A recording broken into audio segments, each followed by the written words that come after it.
Following an abundance of complaints, the Maine Bureau of Consumer Credit Protection began looking into the alleged questionable operations of Bitcoin kiosk companies across the state.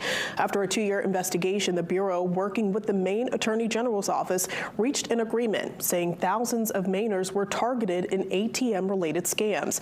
If you think you may be a victim, here's what you need to know. It isn't the company that is the bad guy here. It is the scammers who are directing the victims to use these machines to facilitate the crimes. AARP Maine and the Maine Bureau of Consumer Credit Protection are urging Mainers to apply for a refund before April 1st if it's believed they lost money to Bitcoin-related scams. According to the principal consumer credit examiner of the Bureau, the investigation started at the end of 2022 and ramped up in 2023, analyzing Bitcoin kiosks across the state.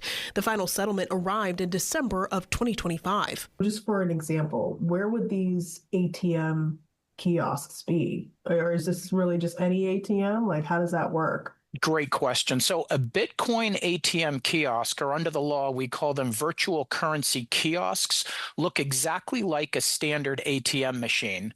So if you go into a convenience store or a gas station, you may see these standalone machines that resemble, again, regular conventional ATMs, but they'll have the name of some other Bitcoin connected title to them. According to the settlement, a Bitcoin kiosk operator is ordered to pay $1.9 million to reimburse eligible Maine consumers who experienced fraud.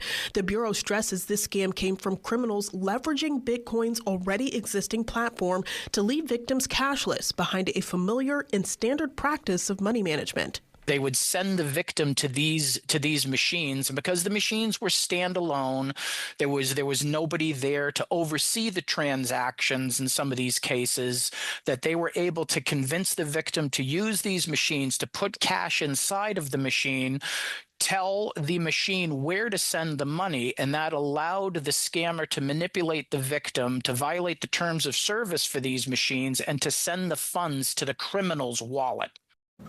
If you feel like you've fallen victim to this type of scam or know someone who has, the Bureau not only encourages you to apply while it's open to see if you're eligible for a refund, but to slow down.